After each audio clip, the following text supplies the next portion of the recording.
Bonsoir à tous. Elle est belle, elle est intelligente, elle est mystérieuse, elle est élégante, elle est impressionnante. Il ne faut surtout pas l'appeler madame, mais mademoiselle, sinon elle s'agace.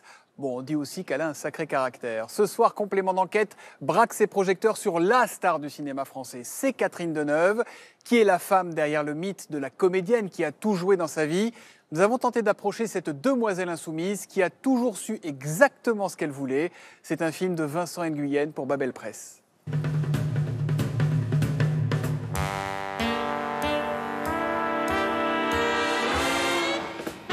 Faire un portrait de Catherine Deneuve, c'est comme attendre à Cannes devant le palais des festivals qu'une bonne âme vous offre son invitation pour la projection du soir. C'est presque mission impossible. Ce festival 2018 est le premier de l'ère post-Weinstein, le producteur harceleur d'actrices.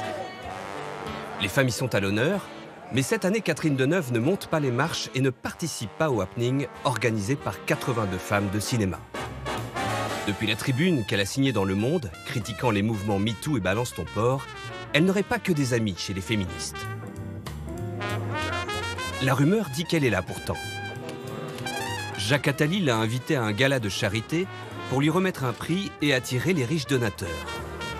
Sa venue a été annoncée à la dernière minute.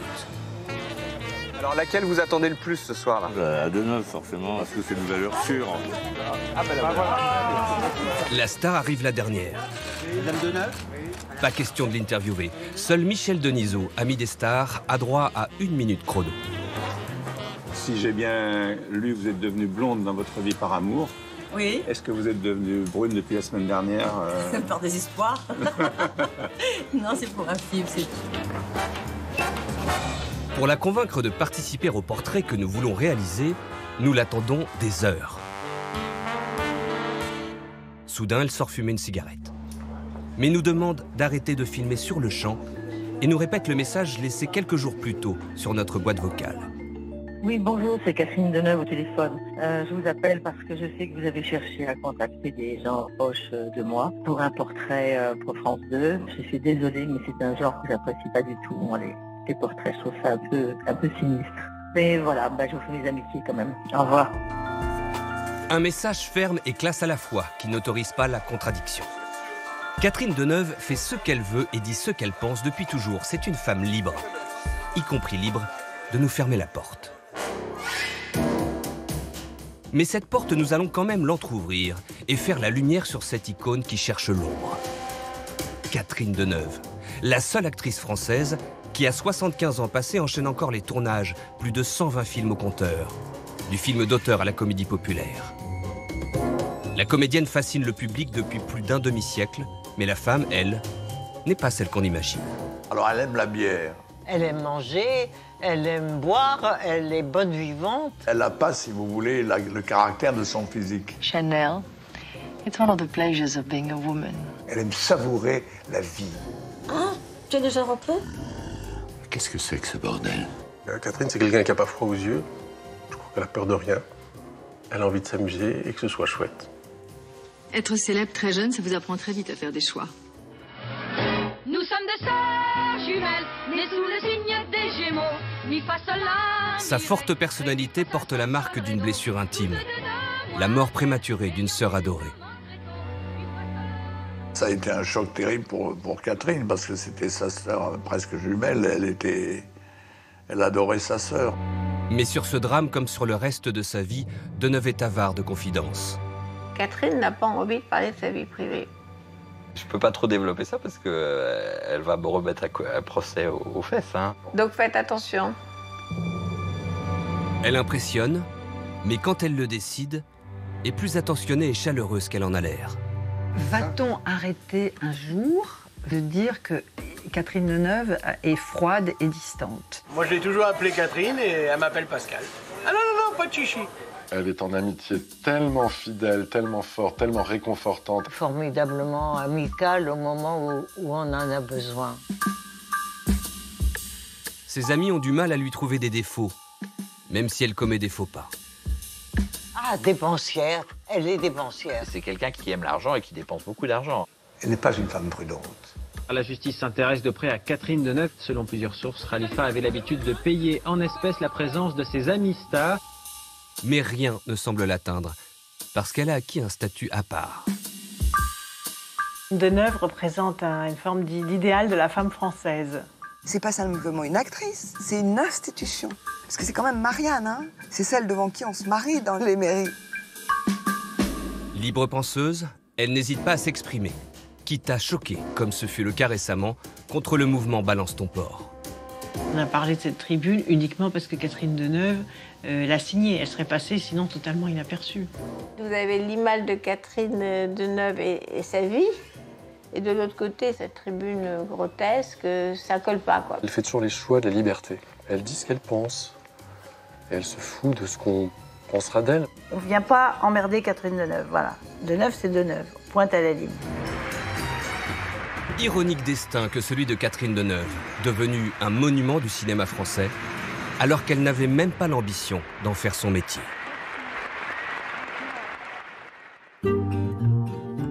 En effet, cette petite brune n'envisageait pas plus d'être célèbre que d'être blonde, ni même d'être comédienne, bien que son ADN en porte les gènes. Il y a un atavisme familial. Catherine Deneuve est un peu, on dirait, une enfant de la balle, si vous voulez. Elle s'appelle en réalité Catherine d'Orléac, du nom de son père, Maurice d'Orléac. Homme de théâtre et de cinéma, il dirigeait le doublage en français des films de la Paramount. Sa mère, Renée Deneuve, était aussi comédienne. Dans la famille ne naissent que des filles. Françoise en 1942, Catherine en 1943 et Sylvie en 1946. Elles grandissent dans le 16e arrondissement de Paris. Pour se faire de l'argent de poche, Catherine fait un peu de doublage et de figuration. La première apparition à l'écran de la future star, à 13 ans, ne dure que quelques secondes et bord cadre. Mais Catherine s'en fiche. Des filles d'Orléac, une seule veut vraiment faire du cinéma, et ce n'est pas elle, mais sa grande sœur. La vraie actrice, c'est Françoise. Ça, c'est elle qui l'a voulu, c'est elle qui a fait les études pour, entre guillemets, et qui d'ailleurs donc va entraîner sa petite sœur sur le casting, on dirait, des porte-claques. Catherine, encore lycéenne, hésite mais se laisse convaincre. Pour son nom de scène, elle choisit celui de sa mère, Deneuve. Elle trouve que ça claque moins que d'Orléac, mais ne veut surtout pas qu'on la confonde avec sa sœur. Françoise d'Orléac, qui prend son envol et enchaîne déjà les tournages, et se retrouve rapidement à la une des magazines. Catherine, elle, continue son chemin sans grande conviction, mais commence à faire parler d'elle dans les Parisiennes, remarquée pour sa beauté, et parce qu'elle partage l'affiche avec un jeune homme déjà très connu. Ça ira? Formidable. Je suis si contente d'être utile à quelque chose. Ça m'arrive jamais. C'est tout de même pas vous qui allez me remercier. Si? Retiens la nuit pour nous deux jusqu'à la fin du monde. Johnny Hallyday avouera plus tard être tombé fou amoureux de Catherine Deneuve pendant le tournage. Mais le cœur de l'actrice était déjà pris par l'auteur de ces scènes, Roger Vadim. Un réalisateur de 15 ans son aîné, l'homme qui a fait de Bardot une star et en fut même le mari. Persuadé que le séducteur va faire une nouvelle bébé de sa dernière conquête, la presse s'intéresse beaucoup à Catherine Deneuve. Elle n'a pas 19 ans, mais comprend vite qu'elle doit se défendre des journalistes qui racontent que Vadim l'a fait teindre en blonde pour imiter Bardot. Mais vous savez que c'est pas vrai tout ça. Je suis sûr que c'est pas vrai, mais ça doit faire quand même une certaine impression. Oui, ça me fait de la peine. Ça me fait de la peine. Ce que vous m'avez dit pour ma coiffure, c'est exact. Mais c'est pas Vadim qui l'a voulu, c'est moi qui ai voulu me changer de coiffure. C'est sûrement un tort, mais enfin, c'est moi qui ai décidé. Vous êtes un personnage grave, un personnage comique, un personnage tragique? Non, je suis plutôt grave. Oui. Ça tient à quoi? Que vous n'aimez pas vous livrer, que vous n'avez pas envie que les gens empiètent dans votre propre vie, ou que vous ne savez pas encore très bien ce que vous voulez être? Je sais pas encore très bien, je crois. Oui. C'est une femme assez pudique. Elle n'a jamais joué le rôle de Bardot, si vous voulez, bien qu'elle était avec Vadim. Par conséquent, c'était difficile, même impossible, d'en faire une deuxième Bardot, c'est-à-dire de la foutre à poil, qu'elle fasse des mines et tout ça. Elle n'était pas faite pour faire ça. À 20 ans, Deneuve donne naissance à Christian, mais sans épouser Vadim. En ce début des années 60, faire un enfant hors mariage est très mal vu. Mais Catherine déjà se moque des conventions, comme le regrette son père, dans une interview. Avec ses conceptions ultramodernes de la vie, elle estime qu'il n'est pas indispensable, ni même nécessaire, de régulariser devant le maire une situation qui existe déjà dans la vie. Elle fait fi de tous les préjugés, de toutes les traditions. C'est ma femme qui est catastrophée. Elle a essayé de raisonner Catherine, rien à faire.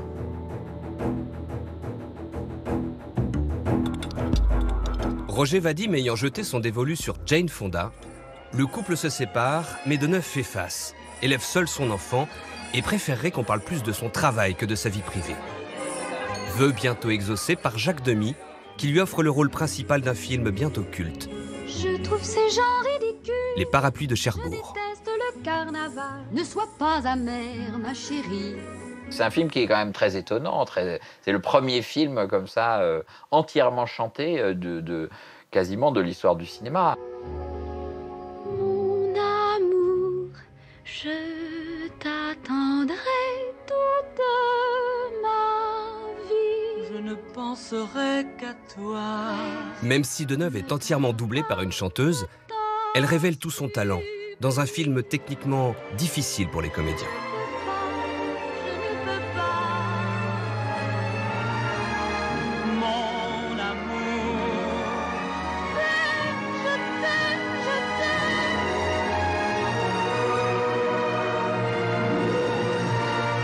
Les parapluies sont un succès populaire et international.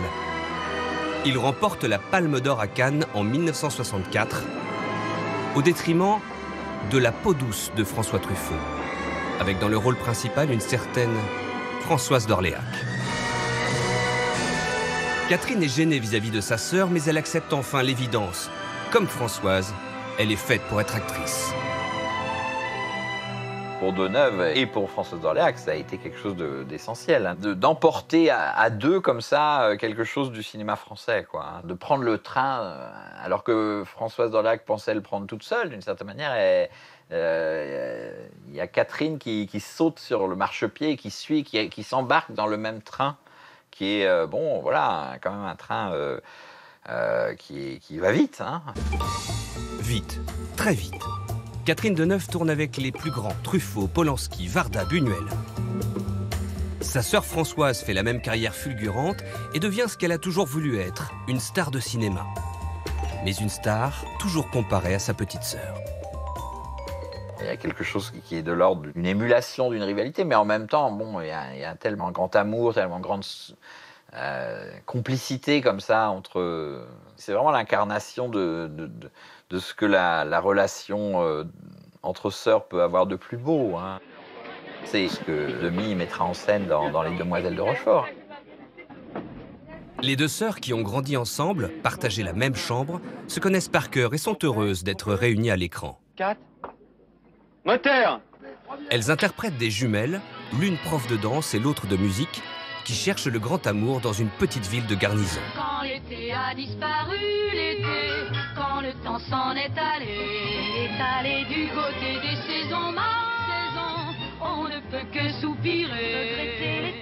Il y a une chose qui est très belle, c'est qu'elle s'adore, vraiment. Et déjeuner ou dîner avec elle, c'est un régal. C'est un festival de vacherie gentille qu'elle se lance comme ça, mais qui est un jeu entre elles, depuis sûrement dès l'enfance. Ma sœur a sa poitrine qui gonfle de plus en plus. Qu'est-ce qui se passe? Ne rêve pas, toi, ça ne risque pas de t'arriver. Oh, bah moi j'ai pas l'enfant aussi.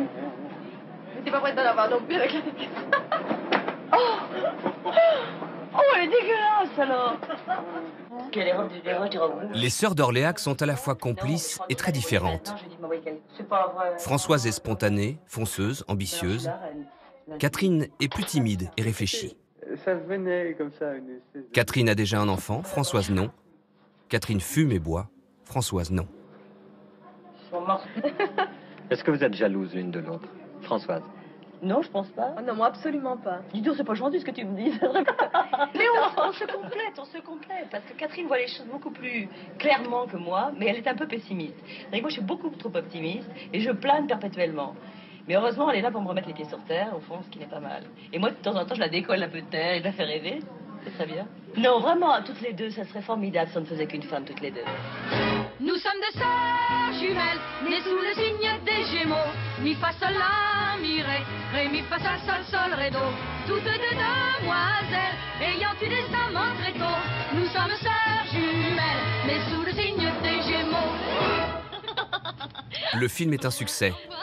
Mais 3 mois après sa sortie, un drame viendra l'entacher à jamais. Françoise d'Orléac n'est plus. Elle était belle, elle avait 25 ans. On attendait tout d'elle, de sa carrière. On la comparait déjà tantôt à Marlène, tantôt à Greta Garbo. Mais hier au soir, ce fut sur l'autoroute de l'Estérel-Côte d'Azur, l'accident stupide, monstrueux. D'Orléac, je l'ai très bien connue. Elle est morte, je me rappelle, elle avait mon scénario dans son coffre. Vous vous rendez compte? Ça a été un choc terrible pour Catherine, parce que c'était sa sœur presque jumelle. Elle adorait sa sœur, et ça a été un coup terrible, ça. C'est à Seine-Port, le village de son enfance, que se sont déroulées les obsèques de Françoise d'Orléac, morte tragiquement lundi dernier dans un accident automobile près de Nice. Françoise était en retard pour prendre un avion. Seule au volant, elle roulait vite quand elle a perdu le contrôle de sa voiture. Catherine Deneuve dira plus tard que c'est la plus grande blessure de sa vie.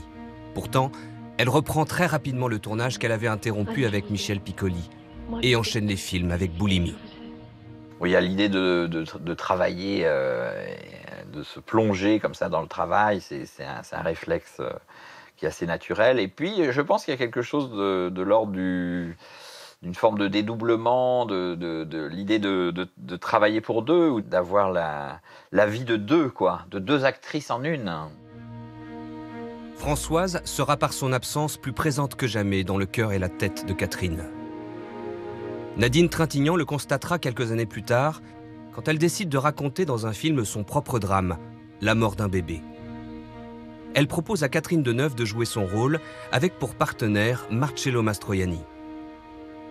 Un tournage heureux puisque le couple à l'écran le deviendra dans la vie, mais un rôle difficile sur un sujet douloureux et intime.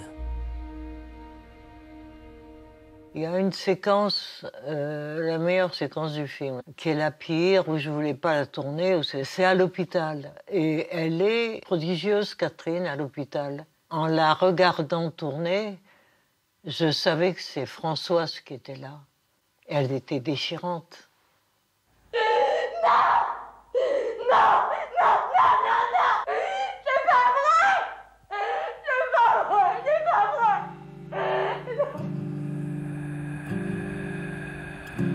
Deneuve devient une très grande professionnelle, avec laquelle tous les cinéastes, de toute époque et de tout genre, rêvent de travailler. Le réalisateur belge Jaco van Dormel a encore un souvenir ému de la première scène qu'il lui a fait tourner. Dès qu'elle était arrivée, on a commencé par un gros plan où il y a une larme qui coule, qu'elle fait couler.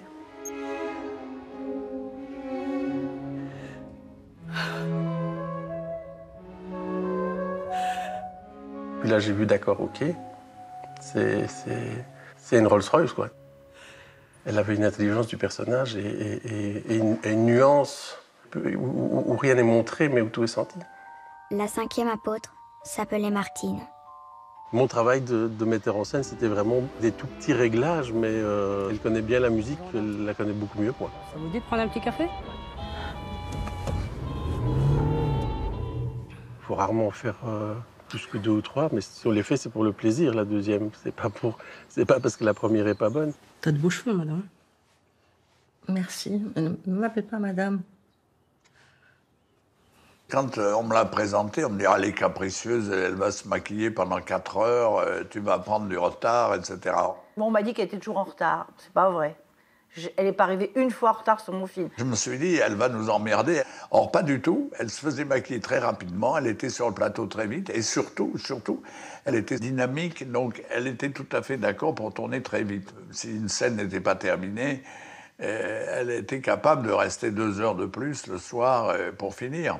Puis le fait que quand elle tourne, on a beau dire ce qu'on veut, mais c'est beau, elle est formidable, quoi. Donc les réalisateurs, ils ont envie de tourner avec des gens comme on vit, comme ça. Il y a des actrices formidables, mais elles ne sont pas devenues Deneuve, voilà. Deneuve, c'est Deneuve. Pointe à la ligne. Deneuve est vite devenue une icône, au point d'être choisie dans les années 80 pour incarner la République française.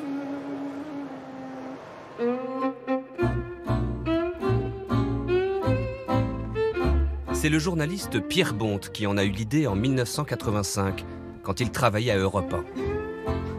Les Mariannes, c'est sa passion. J'en ai eu plusieurs centaines. Bon, un certain nombre maintenant sont à l'Assemblée nationale.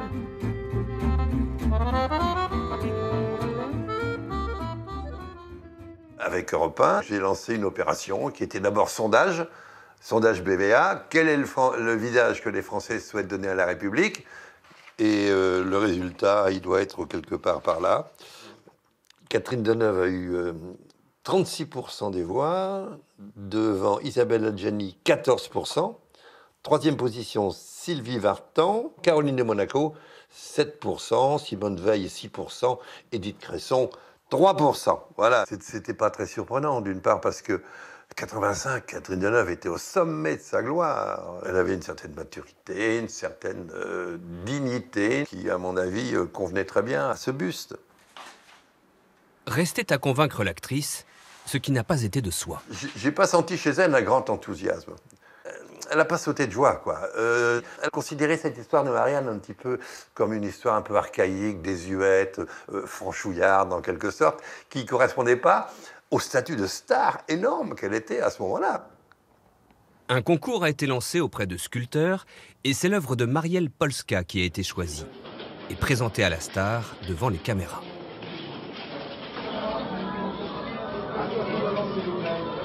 Je trouve que c'est un mariage très subtil entre la réalité et puis la mission de l'objet.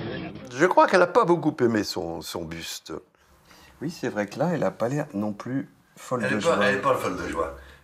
Deneuve ne cherche pas spécialement à attirer la sympathie. Je crois qu'elle assume son rôle de star et qu'elle cultive, je crois, une certaine froideur, une certaine distance avec le public parce qu'elle ne veut pas être emmerdée, tout simplement, quoi. Parce qu'elle veut se protéger son petit monde à elle. Elle a donné son visage à la République, mais elle garde l'intimité de sa vie privée. Ça, c'est bien.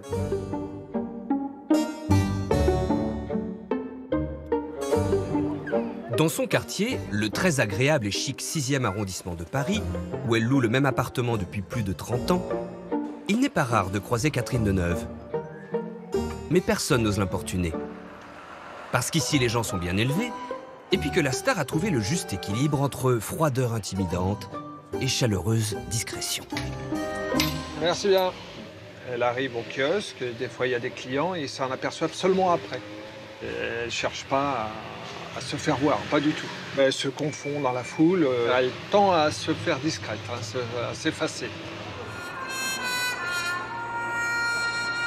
Catherine Deneuve ne voit pas l'intérêt de dissiper la brume de mystère qui voile le soleil de sa notoriété. Son ancienne amie, la journaliste Annette Lévy-Villard, le sait bien.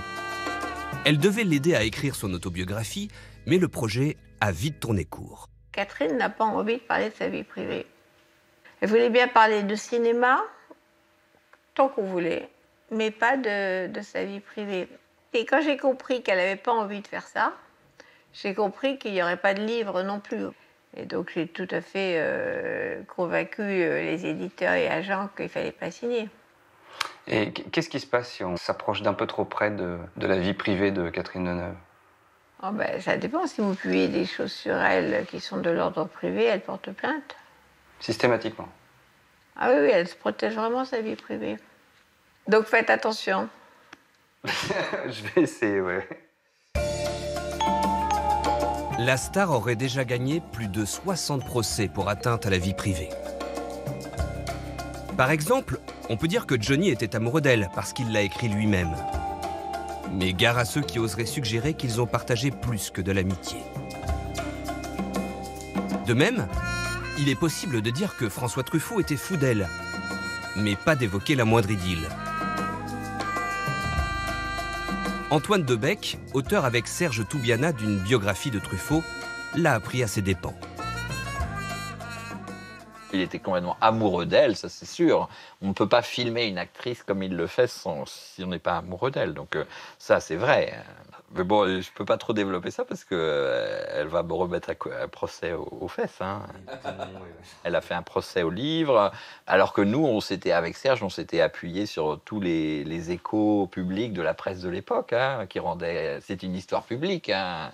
Mais la loi française protège très fort la vie privée là-dessus. Et donc, elle avait demandé donc à 250 000 francs à Gallimard, l'éditeur, mais aussi à tous les journaux qui avaient reproduit des extraits sur cette histoire. Et il y en avait 5 ou 6. Donc, en tout, elle demandait 1,5 million, quoi. Et elle n'a rien eu. Mais voilà, il y a à peu près 3 pages du livre qui ont été enlevées à sa demande. Hein. Donc, faites attention. Nous voilà doublement prévenus. Catherine Deneuve peut s'avérer intraitable. Et même avec ses fans. Isabelle Vauthier en a fait l'expérience. Cette cinéphile écume depuis 20 ans les festivals, d'abord en simple amatrice, aujourd'hui comme photographe. Ah, je crois que c'est là qu'elle loge quand elle vient à Cannes, ouais. La première fois qu'elle est venue ici, c'était dans le seul espoir d'apercevoir Catherine Deneuve. J'étais pas complètement sûre qu'elle loge au Majestic, donc j'ai fait porter des fleurs à son nom. Et donc quand elle est sortie dans le hall, je lui ai dit bonjour, c'est moi qui vous ai offert les delphiniums. Elle m'a dit oh merci, ils sont magnifiques. Et donc ça a commencé une petite interaction entre elle et moi, de festival en festival, et elle était vraiment très agréable avec moi. Je la voyais de temps en temps, parfois je lui disais un petit mot. Il est arrivé plusieurs fois qu'elle vienne me dire bonjour, elle me voyait derrière une barrière avec plein de gens et elle venait me saluer. Donc c'était vraiment une relation sympathique. Mais aujourd'hui, Isabelle photographie d'autres stars et ne suit plus Catherine Deneuve. Leur relation se serait refroidie d'un coup lorsqu'Isabelle Vauthier a consacré un site à son idole. Catherine Deneuve a un problème avec Internet. J'ai eu un message téléphonique de Catherine Deneuve qui commençait par « Allô, bonjour, c'est Catherine Deneuve à l'appareil ». Donc ça fait un petit peu bizarre quand on a un message comme ça. Et elle me disait « Écoutez, je comprends que vous ayez envie de faire ce site, mais moi, je n'ai pas envie d'y participer, car sur Internet, on trouve tout et n'importe quoi, et je ne veux pas qu'il y ait des photos comme ça, sans contrôle, qui soient publiées sur Internet ». Et elle me disait, je ne vous empêcherai pas de le faire, mais par contre, je ne vous permettrai plus de venir vers moi dans les festivals et de prendre des photos qui pourraient être diffusées sur le site. Donc la dernière fois que je l'ai vue, c'était à Berlin, il y a quelques années, au festival en conférence de presse. Et quand elle m'a aperçue dans la salle, elle m'a fusillé du regard. Et moi, j'ai soutenu son regard un petit moment, puis après, j'ai laissé tomber. J'ai vraiment pas compris pourquoi elle me regardait comme ça. Et c'était assez intense, mais pas très agréable comme moment. Mais j'ai toujours l'espoir que ça repose sur un malentendu et qu'un jour, j'arriverai à m'expliquer avec elle et à en discuter. Parce qu'au fond, vous l'aimez toujours bien? Ben oui, oui, tout à fait. Je suis déçue par son attitude vis-à-vis de moi, mais pour tout le reste, je la trouve toujours formidable. En fait, personne n'a envie de se fâcher avec Catherine Deneuve. Son entourage est toujours très prudent lorsqu'il s'agit de parler d'elle. Christophe Robin est le coiffeur coloriste de Catherine Deneuve. C'est lui qui, depuis plus de 20 ans, entretient sa blondeur légendaire. Car oui, souvenez-vous, elle est brune. Ça, c'est du blond Deneuve? Ça aurait pu, ça pourrait à une certaine époque, oui. Il y a eu plusieurs blonds, bien sûr. Il y a une photo de Catherine et moi quand j'étais jeune. Dans l'entrée, je vais vous montrer. Ils sont devenus amis. Regarde. C'était au moins, oui, il y a 20 ans, 22 ans peut-être. Ça fait si longtemps que j'ai cette chance. Et si pour Christophe Robin, Deneuve est une cliente particulière qu'il coiffe dans cette pièce à part, ce n'est pas seulement parce qu'elle est une star. On ne veut pas décevoir Catherine parce que nous, en amitié, elle ne nous déçoit jamais. Elle est une amie incroyablement fidèle, honnête. C'est formidable d'avoir comme amie. Vous savez, quand vous avez la vie n'est pas toujours rose, les célébrités sont tellement auto-centrées que quand on leur dit que ça va pas, ou moi j'ai eu des moments dans ma carrière absolument dingues. Mon père était agonisant à l'hôpital et je disais je ne peux pas m'occuper de vos cheveux parce que mon père est agonisant. On me disait quelle catastrophe, comment je vais faire pour mes cheveux. Catherine irait avec moi à l'hôpital, par exemple, vous voyez. Donc elle est en amitié tellement fidèle, tellement forte, tellement réconfortante. Elle a une écoute qui est assez incroyable qu'on est protecteur envers elle comme elle l'est envers ses amis. Va-t-on arrêter un jour de dire que Catherine Deneuve est froide et distante? Je crois que c'est quelqu'un qui donne. C'est quelqu'un qui n'accepte pas facilement, mais quand elle accepte, je pense qu'elle donne.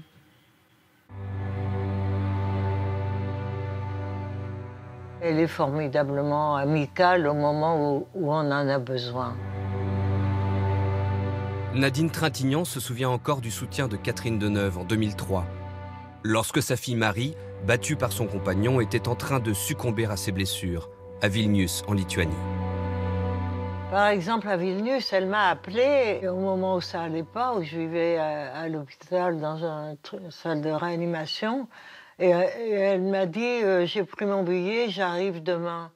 Et je lui ai dit Catherine, non, non, ne viens pas, on se verra après. Mais quelle merveilleuse amie qui est prête à venir immédiatement, à prendre l'avion. J'oublierai jamais. Ça peut pas s'oublier.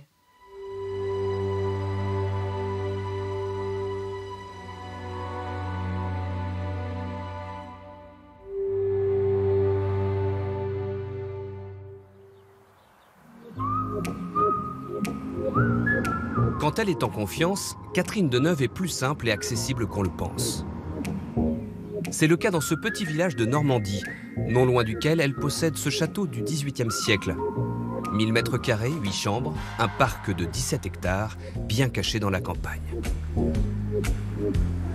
Ici, on n'ose pas plus l'embêter qu'à Paris, mais elle se montre sous un autre jour.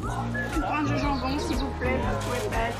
Voilà. Et merci. Bon week-end à vous. Vous mettez quoi comme sauce? Au marché, elle a ses habitudes, ses chouchous, comme Pascal, le boucher charcutier qui élève ses propres bêtes. Alors ça c'est de la saucisse, vous la mettez au barbecue, elle reste intègre, pas vrai? Ah mais moi je la traite comme une autre cliente, Catherine. Voilà, bonjour Catherine. Voilà. Ah, vous l'appelez Catherine? Ah oui. On dirait plutôt Mademoiselle Deneuve ou... Enfin... Ah non, non, non, moi je l'ai toujours appelée Catherine et elle m'appelle Pascal. Voilà. Pas de chichi. Pas de chichi. Ah non, non, non, pas de chichi. Elle aime bien notre pintade, par exemple, notre vache. Et s'il y a quelque chose qui ne plaît pas, elle nous le dit, quoi. Et moi, j'aime bien, moi. Ça veut dire qu'elle n'est pas commode? Non, non, non, non. Voilà. Mais c'est quelqu'un qu'il ne faut pas embêter, quoi. Voilà. Des fois, elle est avec ses bottes, hein, ses bottes agricoles. Si vous faites pas bien attention, vous voyez même pas que c'est Catherine. On est loin de l'image de la bourgeoise. Ah oui, tout à fait. Oui. Ah oui, oui, oui. Là, c'est deux femmes différentes. 73. Elle est du genre à aller boire un petit coup avec vous après le marché? Elle l'a déjà fait, Marie avec Marie, tous ensemble, là, pour la naissance de sa fille, Marie, là. Elle a bu avec nous, quoi. Aussi célèbre soit-elle, Catherine Deneuve apprécie les plaisirs simples et sans modération. On la prend pour une espèce de fille qui est difficile, capricieuse, c'est pas du tout le cas. Donc elle n'a pas, si vous voulez, le caractère de son physique. Parce qu'on pourrait imaginer que c'est une chichiteuse, que c'est une femme qui veut se faire couvrir de cadeaux, je sais pas quoi, c'est pas du tout ça. Elle aime manger, elle aime boire, elle est bonne vivante et ça fait partie d'elle, oui. Alors elle aime la bière. Parce que quand j'ai tourné en Alsace, elle faisait que ça. Elle faisait que boire de la bière avec Dominique Lavanant. Elle buvait des bières, là, des barons de bière. Elle vit un peu comme un homme. Elle ne se soucie pas de sa ligne. Elle se soucie pas. Elle ne va pas dire ah, ben, je ne vais pas manger de choucroute parce que je vais grossir. Elle ne fait pas ça. Deneuve ne croque pas la vie. Elle la dévore avec gourmandise. C'est pourquoi l'actrice n'a pas hésité à s'offrir en 1990 sa splendide propriété normande. Mais c'est aussi pourquoi elle a dû récemment se résoudre à la mettre en vente. 4 millions d'euros alors qu'elle l'avait achetée 533 000. La star a toujours besoin d'argent. La liberté n'a pas de prix, mais elle a un coût. Ah, dépensière, elle est dépensière. Je crois que c'est Marcello qui m'a dit un jour, mais tu sais, elle a ses penderies pleines de fringues, de chaussures, et elle se met n'importe quoi qui va pas ensemble, et elle sort et elle s'en fout. Et elle ne résiste pas, elle est dépensière. Elle l'a dit elle-même dans le magazine Têtu en 1996. Je ne dépense pas, je claque, je flambe. Heureusement, l'actrice peut renflouer son compte avec des publicités que nous avons montrées à Anne Magnin, la Madame Pub des années 90. Catherine Deneuve en a surtout fait à l'étranger, notamment aux États-Unis, où elle représentait les parfums Chanel. I don't feel like Catherine Deneuve, just deeply myself. Chanel, it's one of the pleasures of being a woman. Avoir Catherine Deneuve dans une pub, c'est avoir cette image-là immuable, institutionnelle, le luxe ultime. Voilà. Le luxe, c'est ce que représente Catherine Deneuve. Ouais, ça paraît luxe quand même, hein, la bagnole. Hein. Mais pas toujours ce qu'elle vend. Ah oui, non. Oui, je suis Catherine Deneuve. L'intérêt d'une publicité de ce genre, c'est uniquement de pouvoir monter en gamme, donc de dire on a ce qu'il y a de plus cher comme actrice, et surtout pas lui faire jouer un autre rôle que le sien. Oui, je suis Catherine Deneuve. E bevo acqua Fiuggi tutti i giorni.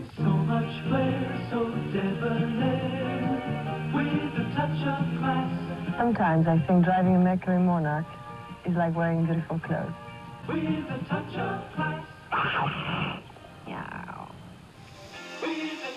C'est alimentaire. Catherine Deneuve a probablement oublié cette campagne. On devait avoir besoin d'argent. Sûrement. Mais il en est une autre qu'elle n'oubliera jamais. Et c'est Jean-Claude Boulet qui en fut l'artisan. Parfait. Ce grand monsieur de la pub, cofondateur de l'agence BDDP, a connu Deneuve aux États-Unis lorsqu'elle y lançait un parfum à son nom. Mais c'est en France que des années plus tard, il réalisera avec elle un de ses plus beaux coups de pub. En 1987, la France décide la privatisation du groupe financier Suez et le ministère des Finances veut une campagne télévisée pour encourager les petits épargnants à investir dans le groupe. Alors, on était en compétition finale pour le budget de la campagne de privatisation du groupe Suez. Et c'est à ce moment-là, la vérité, c'est que je faisais mon jogging au bois de Boulogne. Et je cherchais une idée, comment est-ce qu'on pourrait faire pour gagner la finale avec un concept plus sexy. Et puis, comme je connaissais Catherine Deneuve, je me suis dit, pourquoi pas prendre Catherine Deneuve comme porte-parole de Suez pour la campagne de privatisation.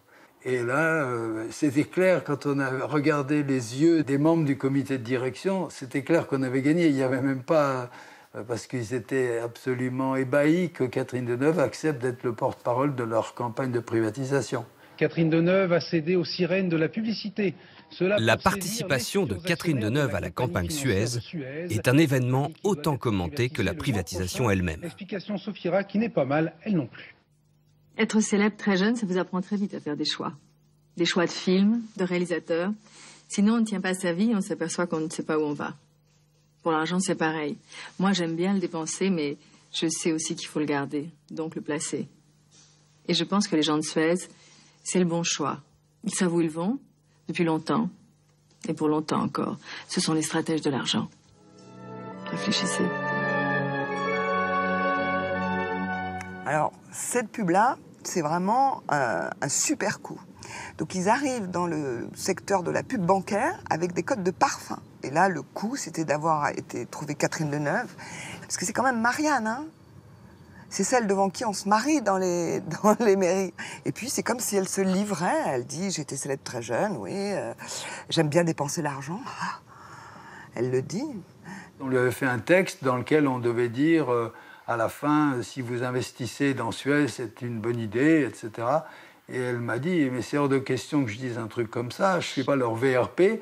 Donc, et elle m'a dit, je veux bien dire, réfléchissez, mais je ne vais jamais dire, achetez. Réfléchissez. croyez que ça va bien se passer? Et je crois que le charme, la beauté, la séduction de Catherine Deneuve vont permettre d'attirer l'attention des Français sur cet événement financier. Et puis, le lundi suivant, c'est un lundi qui a été baptisé par les Américains le Black Monday. Il y a eu un crack à la bourse de New York.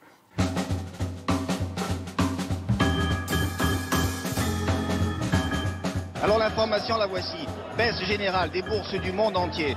Mise en vente à 317 francs, les titres de la compagnie financière de Suez ont coté hier 261 francs, moins 17,7%. Les petits épargnants, qui pensaient faire un investissement rentable, ont vu la valeur de leurs actions s'effondrer en quelques jours. Et qui leur avait vendu l'idée à la télé?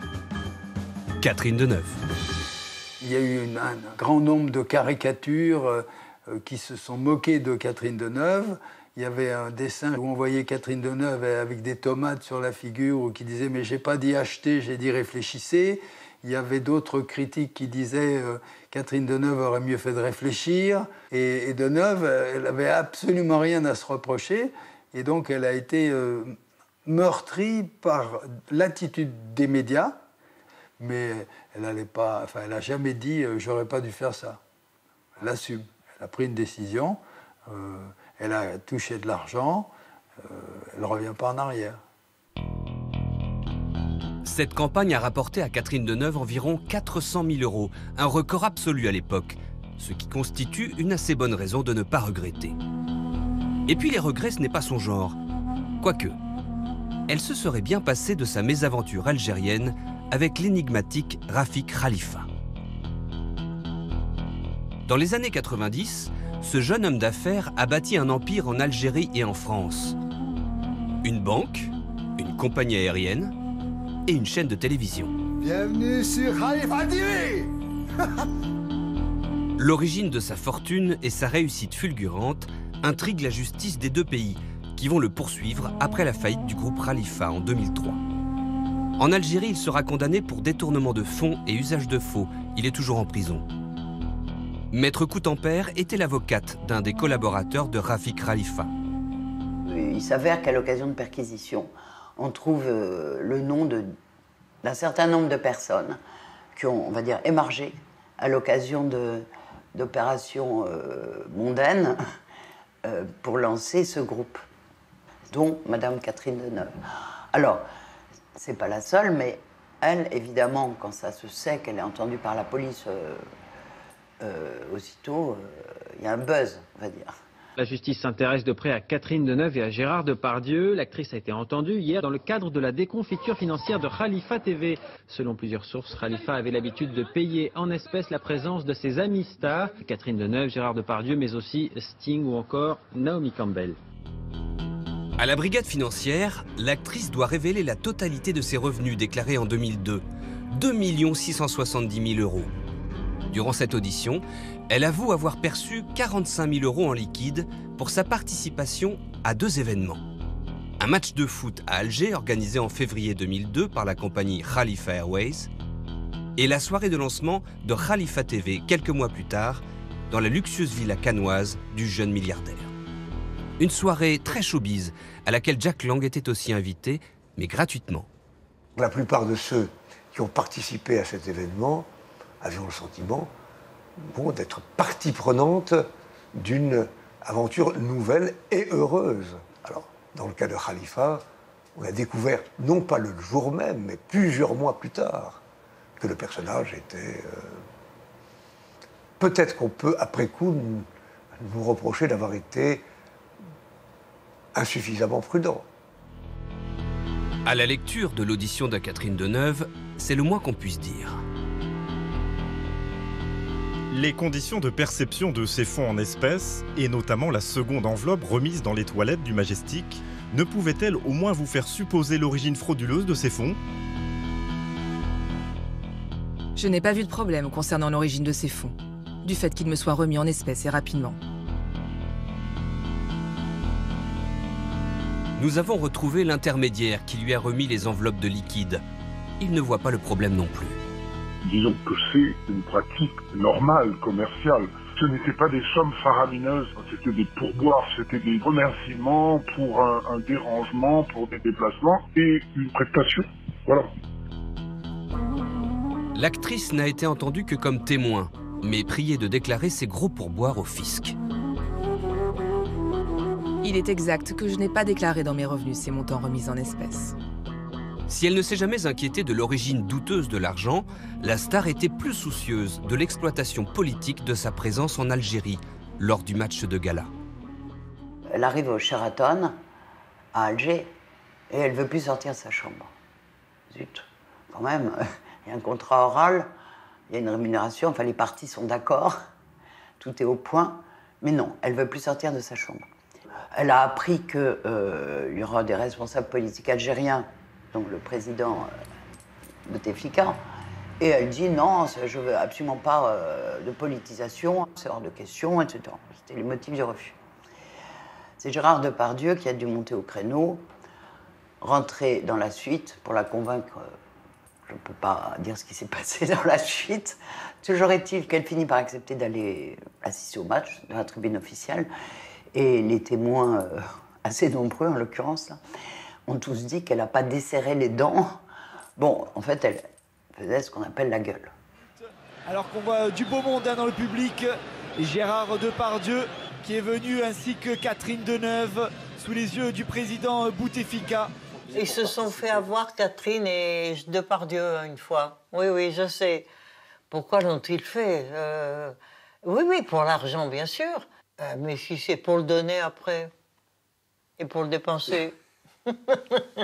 C'est quelqu'un qui est dans la dépense, ouais, qui aime l'argent et qui dépense beaucoup d'argent, hein, mais au bon sens du terme aussi, au sens où elle est très généreuse.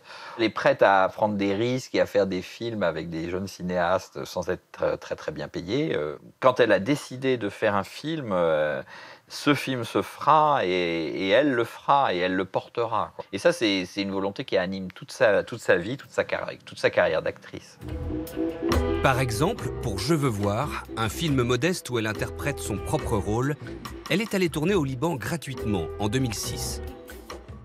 Peu après, elle a joué pour un jeune réalisateur, Gaël Morel,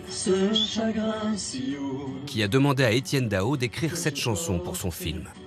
Beau comme un drapeau, en un cœur dont on admire le sort. Le chanteur, déjà fan de l'actrice, a adoré la femme. Qui sait aimer trop fort.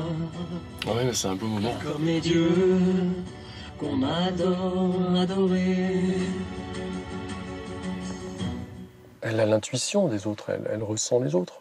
Pour faire des choix aussi judicieux, très souvent avec des gens qui démarrent, avec des jeunes réalisateurs, elle est dans l'aventure et forcément dans l'intuition. Elle a l'intuition que ça va être bien, que ça va être quelque chose de constructif, et pour elle et pour le réalisateur. Le cinéaste Jaco van der Mel le sait bien. Quand pour le tout dernier testament, il lui a proposé d'incarner à 70 ans passés une femme qui tombe amoureuse d'un gorille, elle a dit oui tout de suite.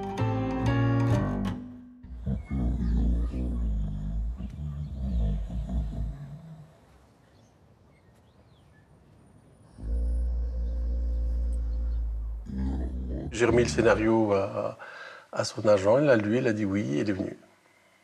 C'était très rapide. C'est la première fois qu'il m'arrive quelque chose d'aussi beau.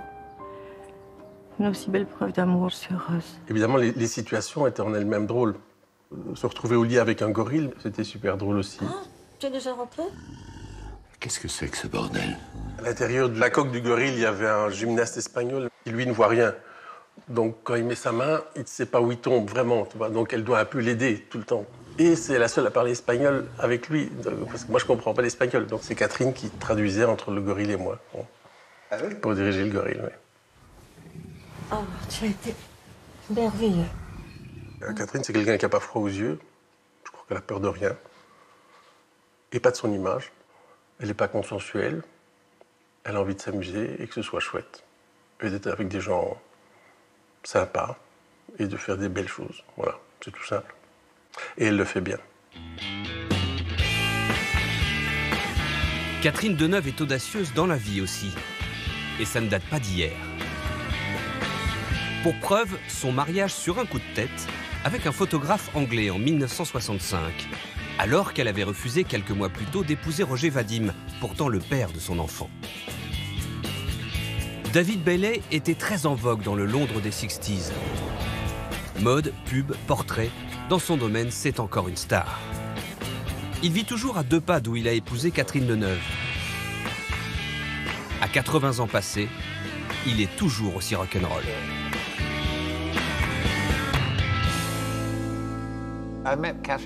J'ai rencontré Catherine via Roman Polanski. Quand je l'ai vue, j'ai dit « elle est trop petite pour moi », parce que moi je ne sortais qu'avec des top modèles. Mais il a dit « non, vous êtes faits l'un pour l'autre ». Il m'a suggéré de faire des photos d'elle pour Playboy. C'est comme ça que j'ai rencontré Catherine. Et Polanski avait raison. Elle était très française, très bourgeoise. Et moi, très politiquement incorrecte. Et le mélange des deux opposés a bien marché.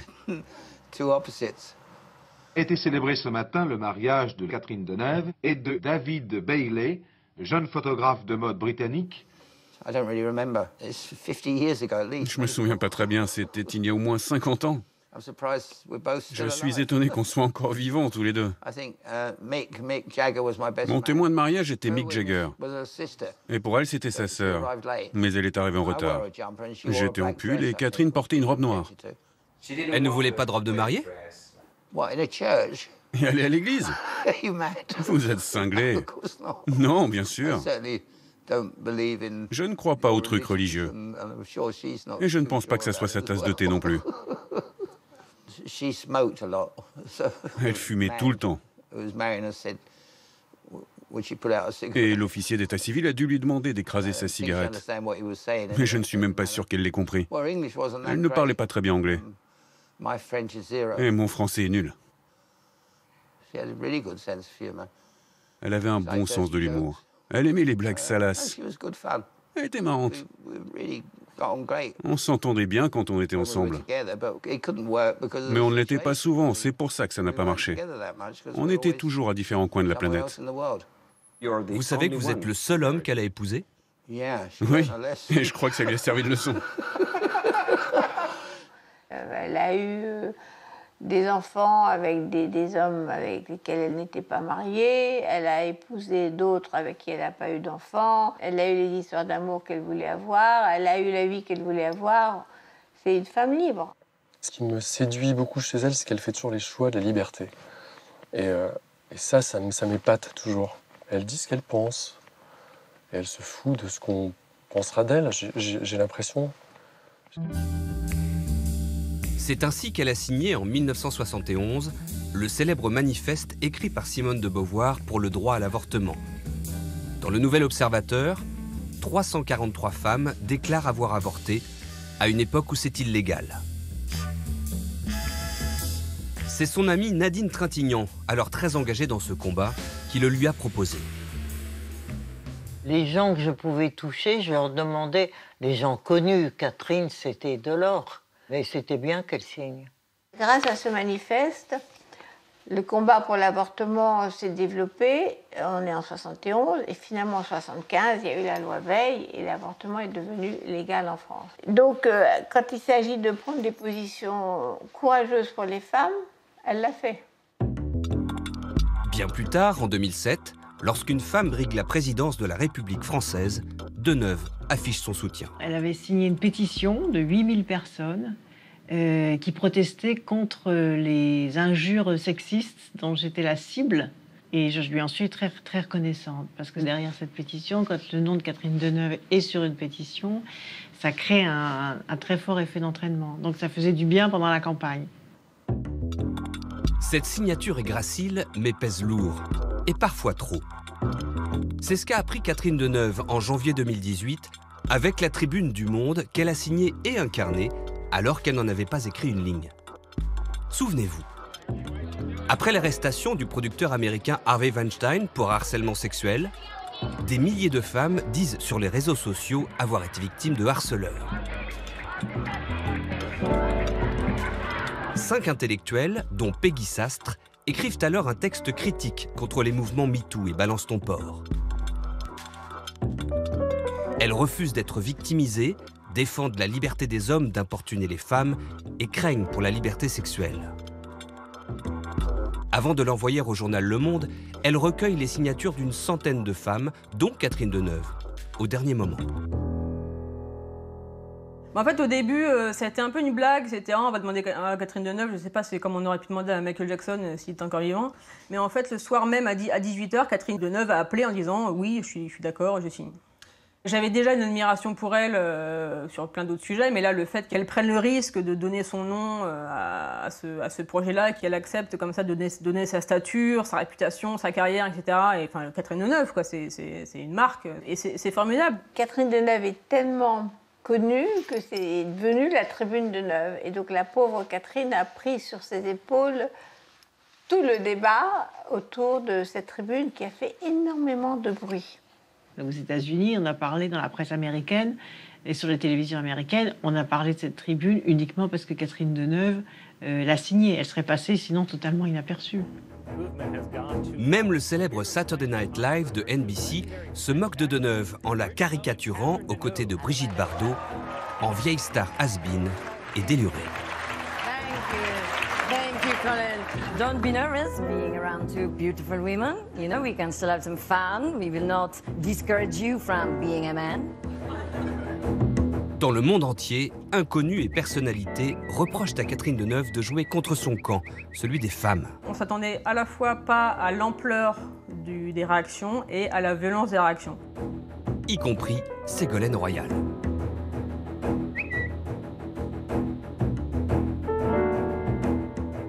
C'est déjà tellement dur pour les femmes de prendre la parole que si l'une d'entre elles, et qui plus est une femme éminente et qui symbole la liberté des femmes, réprime cette prise de parole, c'est très dur.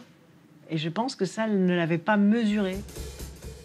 La journaliste Annette Lévy-Villard a écrit un livre sur le phénomène MeToo et n'y épargne pas non plus Deneuve, dont elle a été pourtant amie.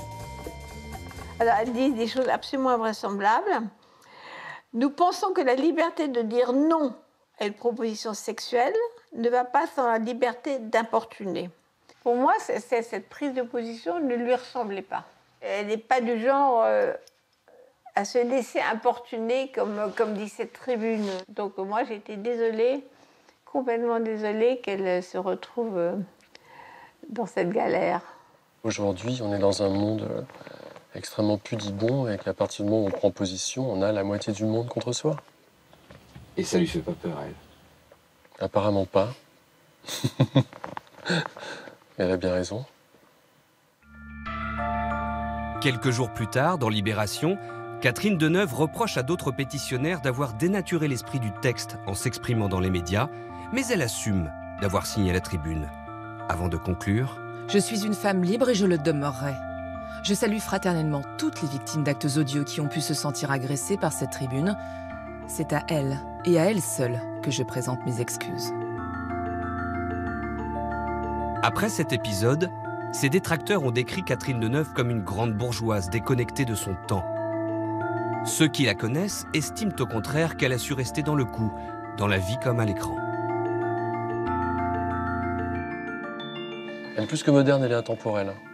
Sa trajectoire de liberté, c'est une espèce de transversale comme ça, qui fait que, quel que soit le rôle, quelle que soit l'époque, elle est d'une très grande modernité. Le vent dans mes cheveux blonds, le soleil à l'horizon. Deneuve a mené ses 60 ans de carrière comme elle a mené sa vie, en faisant des choix sans jamais beaucoup se tromper, en fâchant parfois, mais en assumant toujours.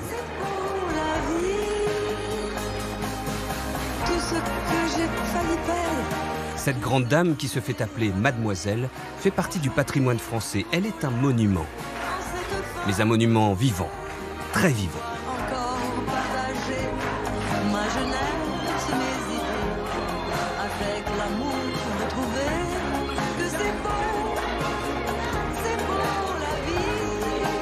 Des trois valeurs républicaines que symbolise son buste de Marianne, il en est une que Catherine Deneuve incarne pleinement.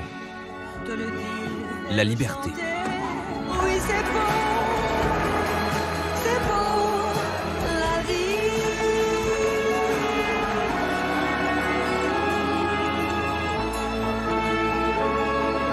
Ah oui, c'est beau la vie.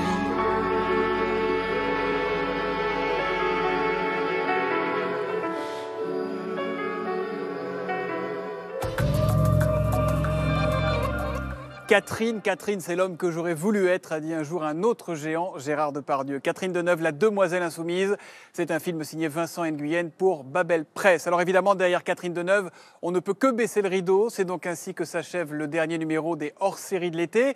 Ici aussi s'achève l'aventure Complément d'enquête pour moi. Alors je voudrais remercier chaleureusement toute l'équipe qui fabrique cette émission chaque semaine. La rédaction menée par Thomas Auro, avec Clément Castex, Samuel Humez, Victor de Rinxin, Morgane Bouvier et tous les autres qui m'ont aidé sur les plateaux. Philippe Lallemand, le réalisateur historique de Complément et ses équipes. Complément continue bien sûr et je suis très heureux de passer le relais à Jacques Cardoz. Jacques à qui je souhaite la bienvenue chez lui. Vive Complément d'enquête et à très bientôt.